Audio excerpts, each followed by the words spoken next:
ओम शांति। ये कलियुगी दुनिया दुख धाम है और इसीलिए सभी आत्माएं परमपिता परमात्मा शिव बाबा को याद करती हैं और उनकी आरती में गाती है कि हे दुख हरता सुख करता पतित पावन शिव बाबा आ जाओ।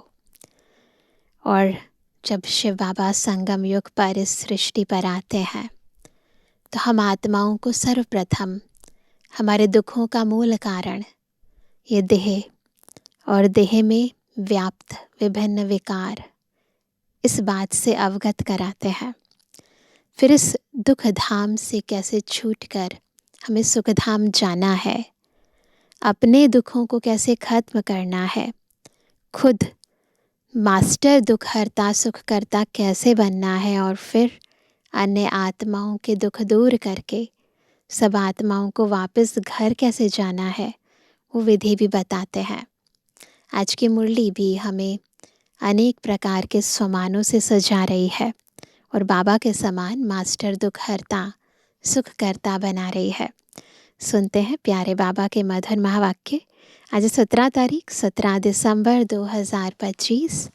बाबा के महावाक्य हैं, मीठे बच्चे, तुम्हें मनसा वाचा कर्मणा बहुत बहुत खुशी में रहना है, सबको खुश करना है, किसी को भी दुख नहीं देना है। हम हैं दुख हरता सुख करता। तो अगर हम ही किसी को दुख देंगे, कुछ ऐसे शब्द बोलेंगे, कुछ ऐसे संकल्प अंदर उत्पन्न करेंगे या कोई ऐसे कर्म करेंगे जिससे दूसरी आत्मा को दुख हो, तो फिर दुख कौन दूर करेगा? प्रश्न है, डबल अहिंसक बनने वाले बच्चों को कौन सा ध्यान रखना है? सतयुग में हम बनेंगे डबल अहिंसक, यह हमारा लक्ष्य है। कहते हैं ना, सर्वगुण संपन्न 16 कला संपूर्ण, संपूर्ण निर्विकारी, मर्यादा पुरुषोत्तम, अहिंसा परमो देवता धर्म है। तो हमें डबल अहिंसक बनना है, न काम कटारी और ना ही फिर हम स्थूल के अंदर कोई हिंसक हथियार आदि चलाते हैं, तो ऐसे भी कोई हिंसा नहीं करते हैं। तो अगर ये लक्ष्य है कि हमें ऐसा बनना है तो किन बातों का ध्यान रखना है? उत्तर है पहला, ध्यान रखना है कि ऐसी कोई वाचा मुख से ना निकले जिससे किसी को भी दुख हो। कहते हैं ना दुनिया के अंदर भी कि वैसे अगर आप कोई काम कर दो तो तलवार का घाव तो भर जाता है, किसी को मार दो उस मारने का निशान भी चला जाता है, लेकिन ज़बान का घाव वो नहीं भरता है। इंसान को कई सालों तक, कई बार बुढ़ापे तक भी याद रहता है कि उसने मुझे ये कहा था। तो इसलिए बाबा कहते हैं कोई भी ऐसा मुख से वचन ना निकले जिससे किसी को भी दुख हो, क्योंकि वाचा से दुख देना भी हिंसा है। कई बारी अब शब्द नहीं बोलते हैं, टॉन्ट जैसे बोलते हैं ना, टॉन्टिंग वे में बोलने लग जाते हैं, सामने वाले को बहुत दुख होता है। दूसरा, हम देवता बनने वाले हैं, इसलिए चलन बहुत रॉयल हो। चेक करना है खुद को, रॉयल चलन है। खान पान न बहुत ऊंचा न नीचा हो। अब हमेशा कहते हैं मीडियम रखो, हर चीज़ में मीडियम, न ज़्यादा ऊपर न ज़्यादा नीचे। गीत है, निर्बल से लड़ाई बलवान की, ये कहानी है दीवे की और तूफान की।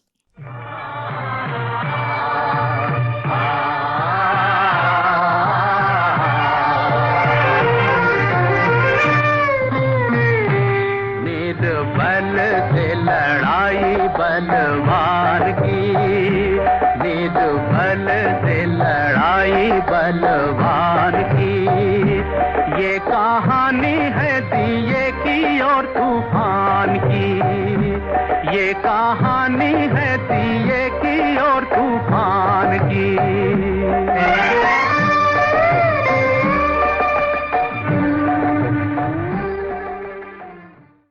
ओम शांति। मीठे मीठे सिकिलदे बच्चों को बाप रोज़ रोज़ पहले समझाते हैं कि अपने को आत्मा समझ बैठो और बाप को याद करो। बाबा समझा रहे हैं तो सभी बिल्कुल अटेंशन देंगे, सोल कॉन्शियस स्टेज में बैठेंगे और बाबा को बड़े प्यार से याद करेंगे। कहते हैं ना, अटेंशन प्लीज़, सब बिल्कुल अटेंटिव हो जाएं, बिल्कुल मन बुद्धि इधर उधर ना जाए। तो बाप कहते हैं एक तो अटेंशन दो बाप की तरफ। कैसे अटेंशन देना? बुद्धि जाएगी उधर तो बाबा कैसा है, बाप कितना मीठा है, उनको कहा जाता है प्यार का सागर, ज्ञान का सागर। जब बुद्धि उधर जाएगी तो बाबा से संबंधित ही संकल्प आएंगे, बाबा कैसा है, तो तुमको भी प्यारा बनना चाहिए। फिर ये भी बुद्धि में आएगा, अगर मेरा बाबा ऐसा है तो मुझे भी ऐसा बनना है।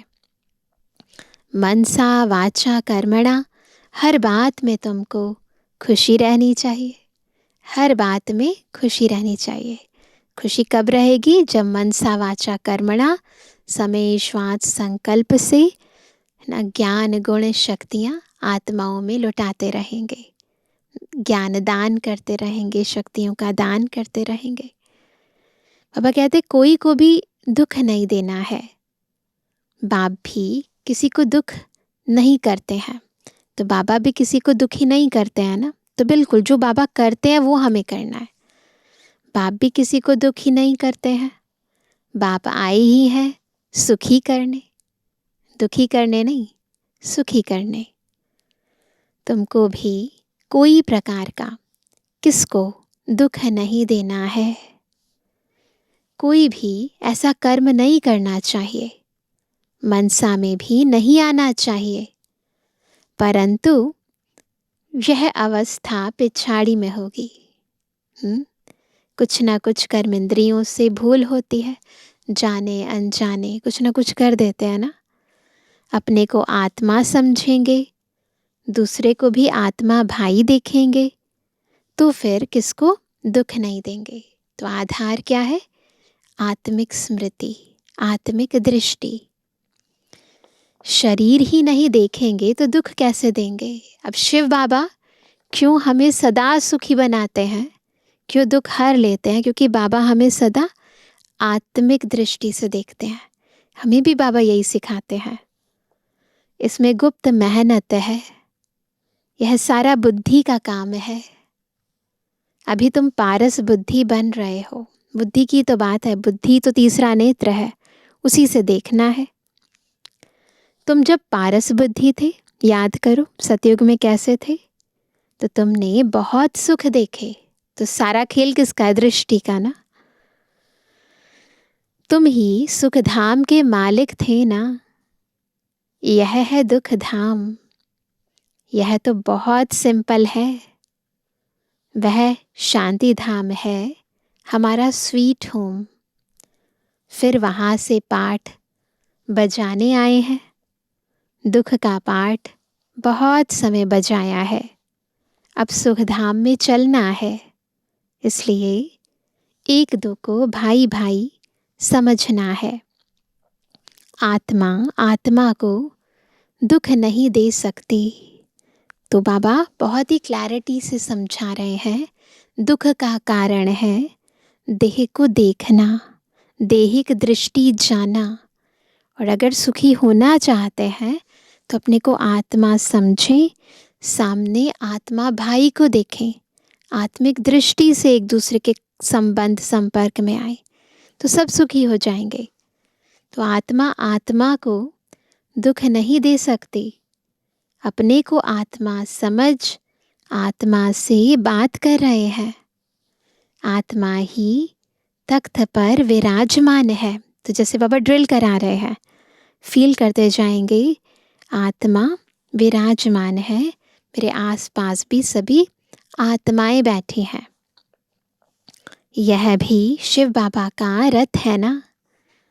बच्चियां कहती हैं हम शिव बाबा के रथ को श्रृंगारते हैं, शिव बाबा के रथ को खिलाते हैं, तो शिव बाबा ही याद रहता है। वह है ही कल्याणकारी बाप कहते हैं मैं 5 तत्वों का भी कल्याण करता हूँ। वहाँ कोई भी चीज़ कभी तकलीफ नहीं देती है। यहाँ तो कभी तूफान, कभी ठंडी, कभी क्या होता रहता है। वहाँ तो सदैव बहारी मौसम रहता है। दुख का नाम नहीं, प्रकृति भी दुख नहीं देती। वह है ही हेवन। बाप आए हैं तुमको हेवन का मालिक बनाने। ऊंच ते ऊंच भगवान है, ऊंच ते ऊंच बाप, ऊंच ते ऊंच सुप्रीम टीचर भी है। तो ज़रूर ऊंच ते ऊंच ही बनाएंगे ना। जैसा टीचर वैसे स्टूडेंट।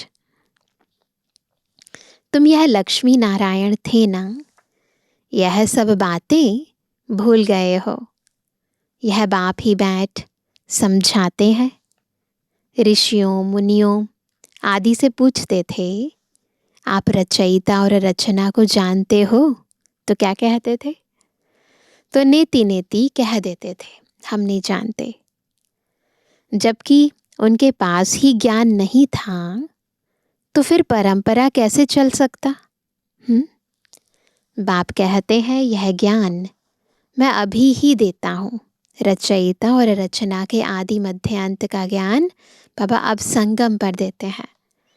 तुम्हारी सदगति हो गई, फिर ज्ञान की दरकार नहीं, दुर्गति होती नहीं। सतयुग को कहा जाता है सदगति, यहाँ है दुर्गति। परंतु यह भी किसको पता नहीं है कि हम दुर्गति में हैं। इस बात का एहसास ही नहीं है। बाप के लिए गाया जाता है लिबरेटर, गाइड, खेवैया, विषय सागर से सबकी नैया पार करते हैं। उसको कहते हैं क्षीर सागर। तो विषय सागर से क्षीर सागर में ले जाते हैं। विष्णु को क्षीर सागर में दिखाते हैं। यह सब है भक्ति मार्ग का गायन।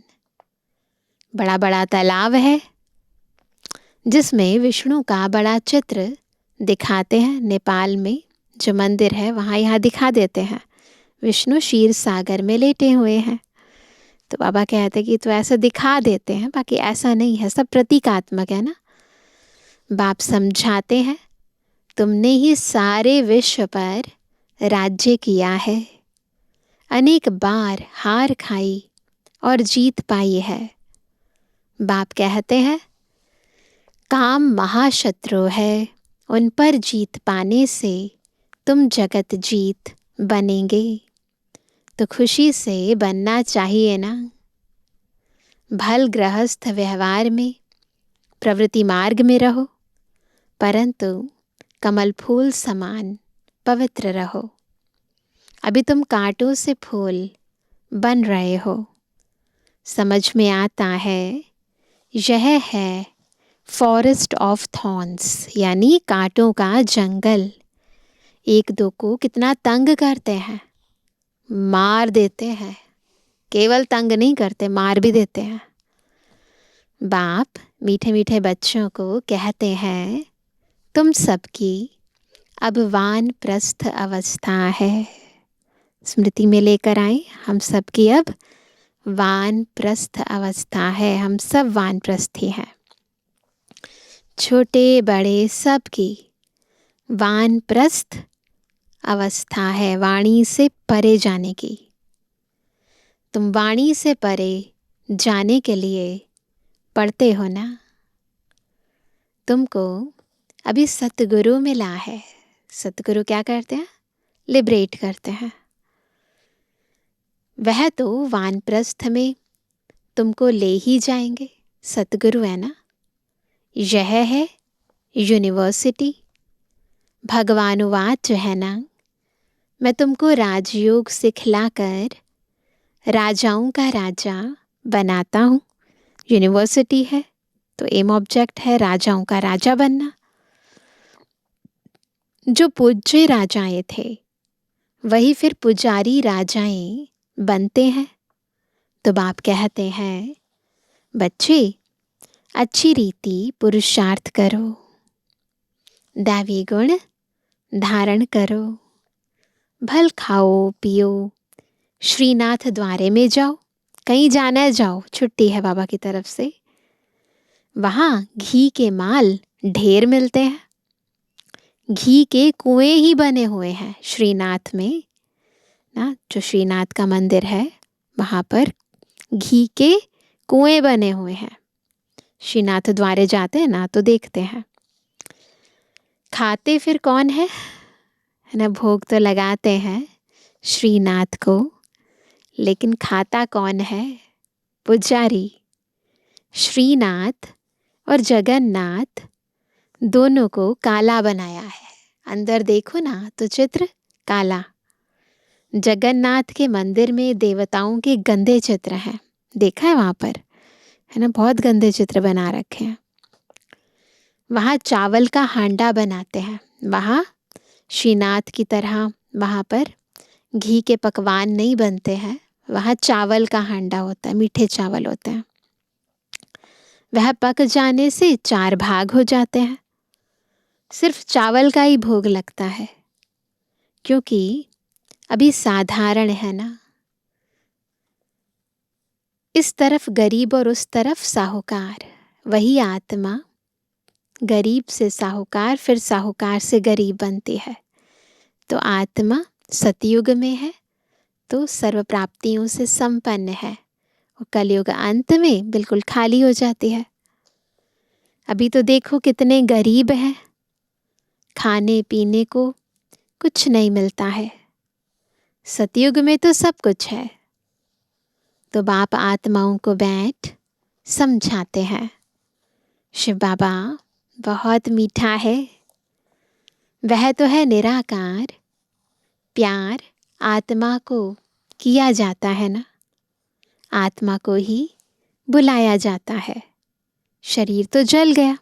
जब पितृपक्ष होता है या कभी किसी का श्राद्ध करते हैं, पहले ज़्यादा होता था, अभी तो बहुत रेयरली होता है, तो ब्राह्मण के तन के अंदर उस आत्मा को बुलाते थे, फिर उससे वार्तालाप भी करते थे, कुछ पूछते भी थे। तो बाबा कहते हैं शरीर तो जल गया, उनकी आत्मा को बुलाते हैं, ज्योति जगाते हैं। इससे सिद्ध है आत्मा को अंधियारा होता है। आत्मा है ही शरीर रहित, तो फिर अंधियारी आदि की बात कैसे हो सकती है? जब बॉडी नहीं है तो अंधेरा क्या और उजाला क्या। लेकिन जब कोई शरीर छोड़ देता है तो फिर ज्योत जलाते हैं, अखंड ज्योत जलाते हैं। सोचते हैं कि आत्मा को नज़र ना आया तो इसीलिए ज्योत जगा के रखते। तो बाबा कहते हैं ऐसा कुछ होता नहीं है, वहाँ यह बातें होती नहीं। सतयुग में ऐसा कुछ रिचुअल्स आदि नहीं होते हैं। यह सब है भक्ति मार्ग। बाप कितना अच्छी रीति समझाते हैं। ज्ञान बहुत मीठा है, इसमें आंखें खोल कर सुनना होता है। भक्ति में क्या होता है, कई बार भजन कीर्तन करते करते आंखें बंद करके बिल्कुल लीन होकर, है ना, कई बार सुनते हैं, कई बार सो भी जाते हैं। परंतु बाबा कहते हैं यहाँ आंखें खोल कर बैठना है। तो बाप को तो देखेंगे ना। तुम जानते हो शिव बाबा यहाँ विराजमान है, तो आंखें खोल कर बैठना चाहिए ना। बेहद के बाप को देखना चाहिए ना। आगे बच्चियाँ बाबा को देखने से ही ध्यान में चली जाती थी। शुरू के अंदर आपस में भी बैठे बैठे ध्यान में चले जाते थे। दादियाँ बताती हैं उस समय के किस्से। आपस में ही बैठे होते थे, बस दृष्टि देते थे और फिर ध्यान में चले जाते थे। आंखें बंद और दौड़ती रहती थी ध्यान में। कमाल तो थी ना उस समय भी। बाप समझाते रहते हैं, एक दो को देखते हो तो ऐसे समझो हम भाई यानी आत्मा से बात करते हैं, भाई को समझाते हैं। तुम बेहद के बाप की राय नहीं मानेंगे, तुम यह अंतिम जन्म पवित्र बनेंगे तो पवित्र दुनिया के मालिक बनेंगे। बाबा बहुतों को समझाते हैं, कोई तो फट से कह देते हैं बाबा हम जरूर पवित्र बनेंगे, पवित्र रहना तो अच्छा है। कुमारी पवित्र है तो सब उनको माथा टेकते हैं। जब कंजक बिठाते हैं तो माथा टेकते हैं ना नवरात्रों में। तो बाबा कहते हैं शादी करती है तो पुजारी बन पड़ती है, सबको माथा टेकना पड़ता है, सबके आगे सिर झुकाते हैं। तो प्योरिटी अच्छी है ना, प्योरिटी है तो पीस प्रॉस्पेरिटी है, सारा मदार पवित्रता पर है। इसलिए एक लक्ष्य रखना है, मुझे पवित्र बनना है, संपूर्ण पवित्र। बुलाते भी हैं हे पतित पावन आओ। पावन दुनिया में रावण होता ही नहीं, वह है ही राम राज्य। सब शीर खंड रहते हैं, सब मिलजुल कर रहते हैं, धर्म का राज्य है। फिर रावण कहाँ से आया? रामायण आदि कितना प्रेम से बैठ सुनाते हैं। यह सब है भक्ति। भक्ति में कथाएं करते हैं ना, तो बड़े प्यार से गीता, भागवत, रामायण, महाभारत सुनते रहते हैं। तो बच्चियां साक्षात्कार में डांस करने लग पड़ती हैं। सच की बेड़ी का तो गायन है, क्या कहते हैं, हिलेगी लेकिन डूबेगी नहीं।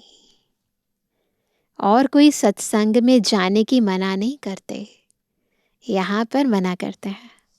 यहाँ कितना रोकते हैं, सच की बेड़ी है ना तो हिलेगी सही। बाप तुमको ज्ञान देते हैं, तुम बनते हो बीके, ब्राह्मण तो जरूर बनना है। बाप है ही स्वर्ग की स्थापना करने वाला, तो जरूर हम भी स्वर्ग के मालिक होने चाहिए। हम यहाँ नर्क में क्यों पड़े हैं, है ना, सोचने का विषय है ना। हमारा पिता स्वर्ग की स्थापना कर रहे हैं, फिर हम यहाँ क्या कर रहे हैं? अभी समझ में आता है कि आगे हम भी पुजारी थे, अभी फिर पूज्य बनते हैं 21 जन्मों के लिए। 63 जन्म पुजारी बने, अभी फिर हम पूज्य स्वर्ग के मालिक बनेंगे। यह है नर से नारायण बनने की नॉलेज। भगवान वाच, मैं तुमको राजाओं का राजा बनाता हूँ। पतित राजाएं पावन राजाओं को नमन वंदन करते हैं। हर एक महाराजा के महलों में मंदिर जरूर होगा, वह भी राधे कृष्ण का या लक्ष्मी नारायण का या राम सीता का। आजकल तो गणेश, हनुमान आदि के भी मंदिर बनाते रहते हैं। शुरू में जब भक्ति आरंभ होती है तो शिव के मंदिर होते हैं या लक्ष्मी नारायण के या राधे कृष्ण के मंदिर होते हैं। और जो राजा का महल होता है, द्वापर युग के जो महाराजा होकर गए हैं, उनके महलों में उनके पर्सनल मंदिर होते हैं। तो बाबा बताते हैं कि भक्ति मार्ग में कितनी अंधश्रद्धा है। अभी तुम समझते हो, बरोबर हमने राजाई की, फिर क्या हुआ? फिर वाम मार्ग में गिरते हैं। अब बाप समझाते हैं तुम्हारा यह अंतिम जन्म है। मीठे मीठे बच्चे, पहले तुम स्वर्ग में थे, फिर उतरते उतरते पट आकर पड़े हो। पहले स्वर्ग में थे, फिर सीढ़ी उतरते उतरते उतरते बिल्कुल डाउनफॉल हो गया है। तुम कहेंगे हम बहुत ऊंच थे, फिर बाप हमको ऊंच चढ़ाते हैं। हम हर 5000 वर्ष बाद पढ़ते ही आते हैं। इसको कहा जाता है वर्ल्ड की हिस्ट्री ज्योग्राफी रिपीट। बाबा कहते हैं मैं तुम बच्चों को विश्व का मालिक बनाता हूँ। सारे विश्व में तुम्हारा राज्य होगा। गीत में भी है ना, बाबा आप ऐसा राज्य देते हो जो कोई छीन ना सके। अभी तो कितनी पार्टीशन है दुनिया में, देखते हैं ना कितनी पार्टीशन है। पानी के ऊपर, ज़मीन के ऊपर झगड़ा चलता रहता है।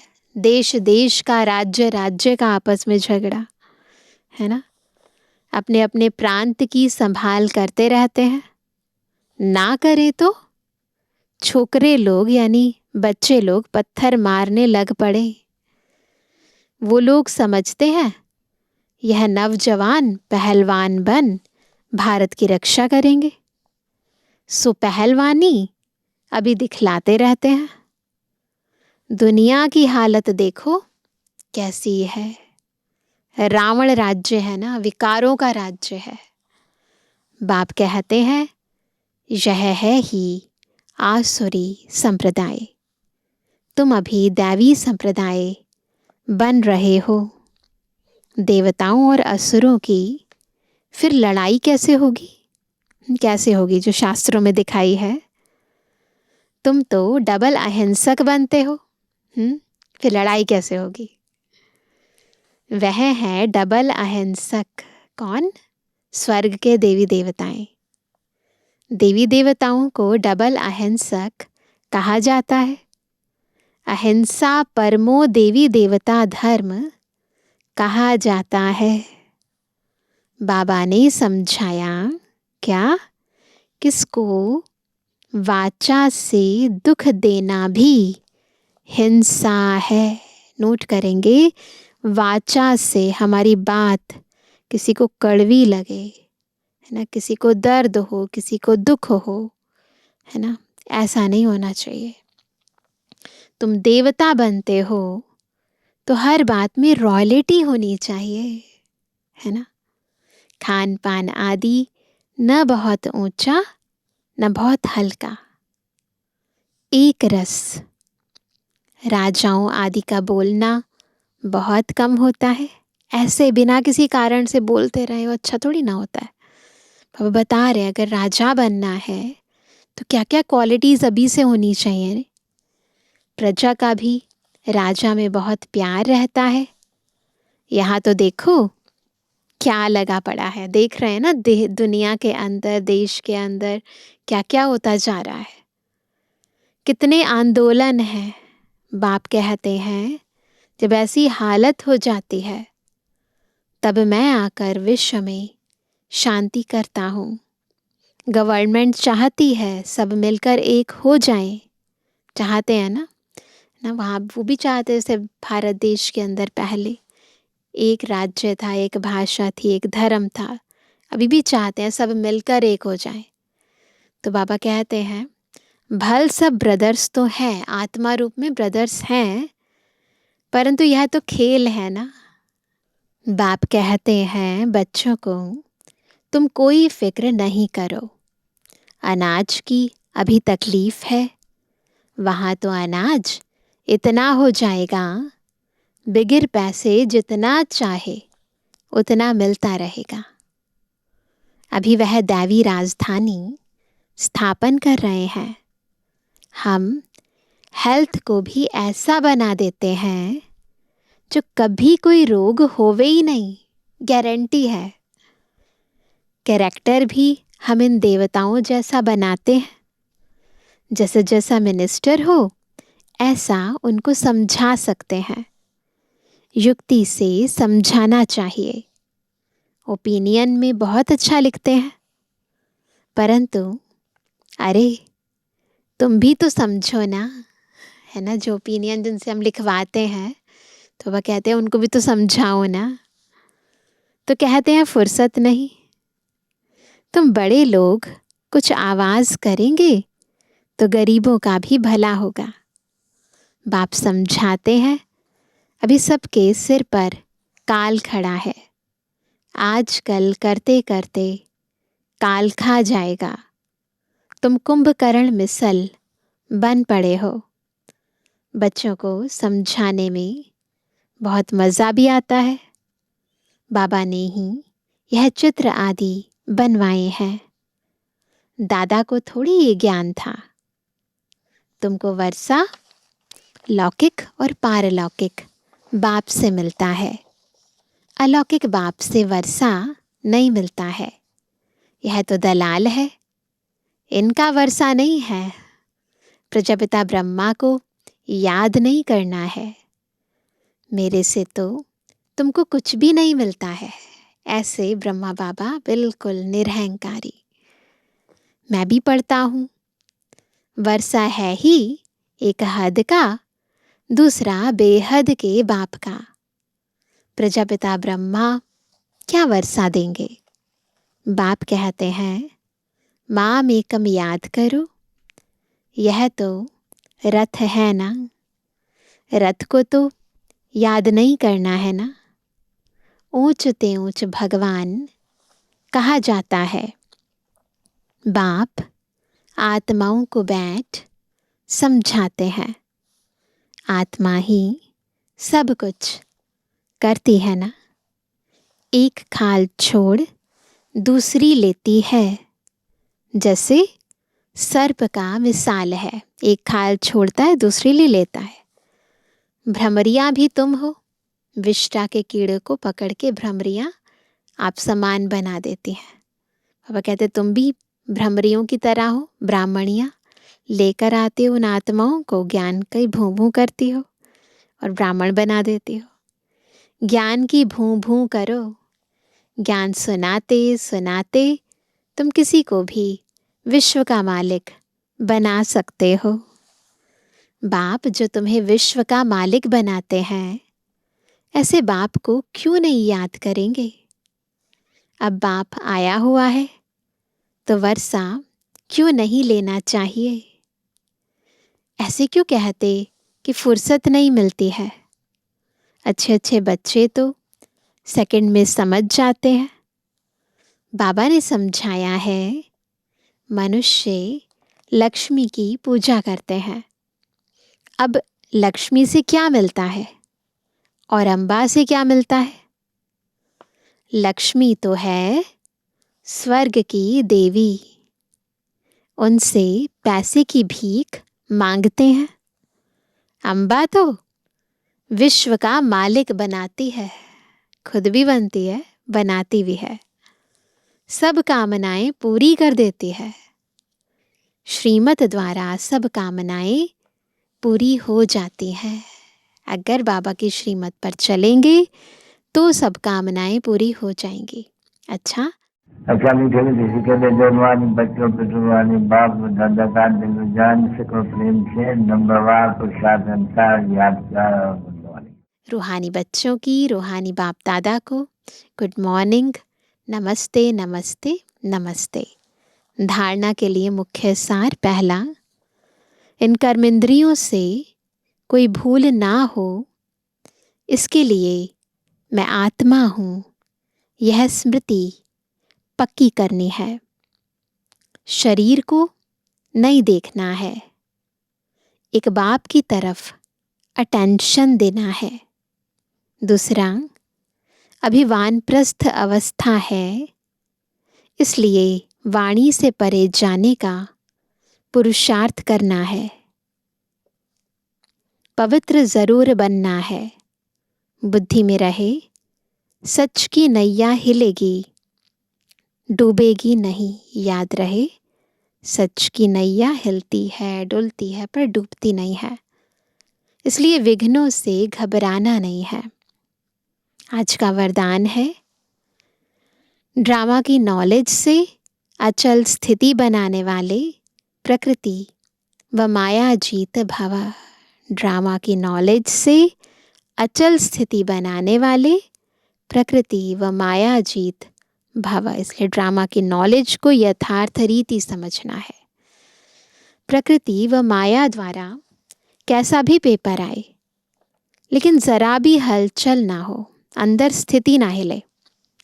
यह क्या, यह क्यों, यह क्वेश्चन भी उठा, अगर थोड़ा भी प्रश्न उठा, जरा भी कोई समस्या वार करने वाली बन गई तो फेल हो जाएंगे। इसलिए कुछ भी हो, लेकिन अंदर से यह आवाज़ निकले। कौन सी आवाज़? कि वहाँ मीठा ड्रामा, वहाँ हाय क्या हुआ, यह संकल्प भी न आए। ऐसी स्थिति हो जो कोई संकल्प में भी हलचल ना हो, सदा अचल अडोल स्थिति रहे, तब प्रकृति जीत व माया जीत का वरदान प्राप्त होगा। बिल्कुल स्थिति अचल अडोल एक रस। स्लोगन है, खुशखबरी सुनाकर खुशी दिलाना, यही सबसे श्रेष्ठ कर्तव्य है। कौन सी खुशखबरी? कि हमारा बाबा आया हुआ है, तो ये खुशखबरी सुनाओ, सबको खुशी दिलाओ। आज का अव्यक्त इशारा, अब संपन्न व कर्मातीत बनने की धुन लगाओ। महारथियों का पुरुषार्थ अभी विशेष इसी अभ्यास का है। अभी अभी कर्मयोगी, अभी अभी कर्मातीत स्टेज। पुरानी दुनिया में, पुराने अंतिम शरीर में किसी भी प्रकार की व्याधि अपनी श्रेष्ठ स्थिति को हलचल में ना लाए।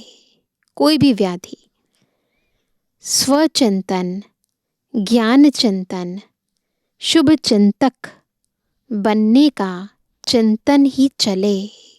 मन में क्या चले? स्वचिंतन, ज्ञान का चिंतन, शुभ चिंतक बनने का चिंतन ही चले, तब कहेंगे कर्मातीत स्थिति। इसलिए खुद को चेक करो, मेरा चिंतन मनन कैसा चलता है, क्या सोचते हैं जब हलचल होती है तो। अच्छा, ओम शांति।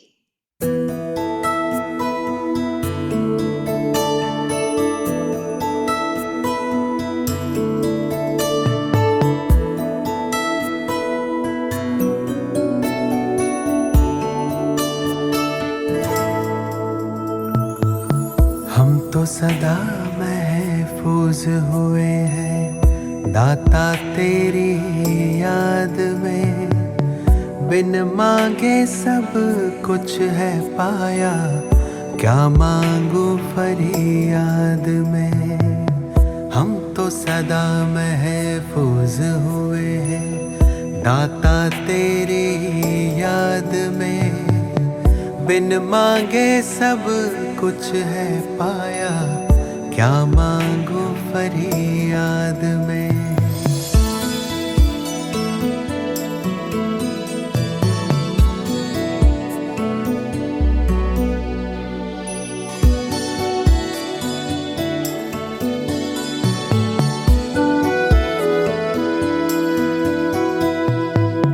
तू ही समझता दिल को हमारे, करता मेरी हिफाजत है, तुझ पर ही तो हक है सारे, तू ही मेरी ताकत है। तू ही समझता दिल को हमारे, करता मेरी हिफाजत है, तुझ पर ही तो हक है सारे, तू ही मेरी ताकत है। तू ही सबसे पहले दिल में, बाकी सब है बाद में। हम तो सदा महफूज हुए हैं भगवन तेरी याद में। तू ही सबसे पहले दिल में, बाकी सब है बाद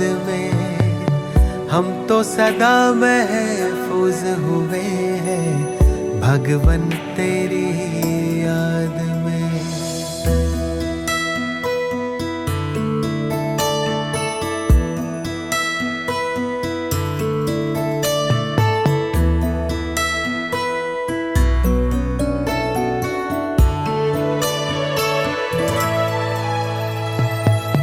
दिल जो गाता तू वो गजल है, तू ही भरता मुझ में बल है।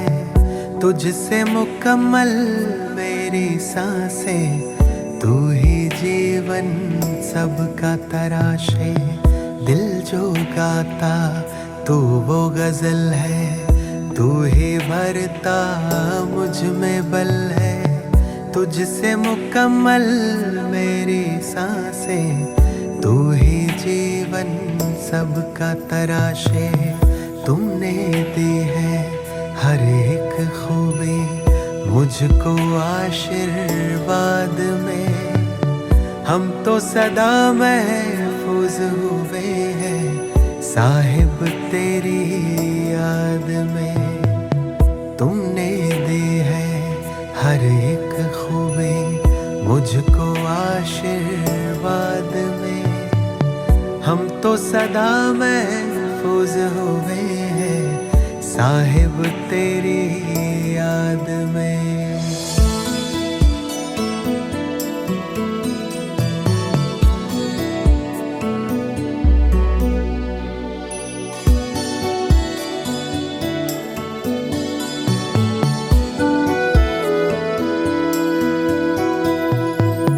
तुमने थामा हाथ है मेरा इस बदलते दौर में, तू ही मेरे मन का सुकून है दुनिया के इस शोर में। तुमने थामा हाथ है मेरा इस बदलते दौर में, तू ही मेरे मन का सुकून है दुनिया के इस शोर में। पाए हैं तुमसे सभी खजाने मैंने जायदाद में, हम तो सदा महफूज हुए हैं ईश्वर तेरी याद में। पाए हैं तुमसे सभी खजाने मैंने जायदाद में, हम तो सदा महफूज हुए हैं ईश्वर तेरी याद में। मौला तेरी याद में, या रब तेरी याद में, दाता तेरी याद में।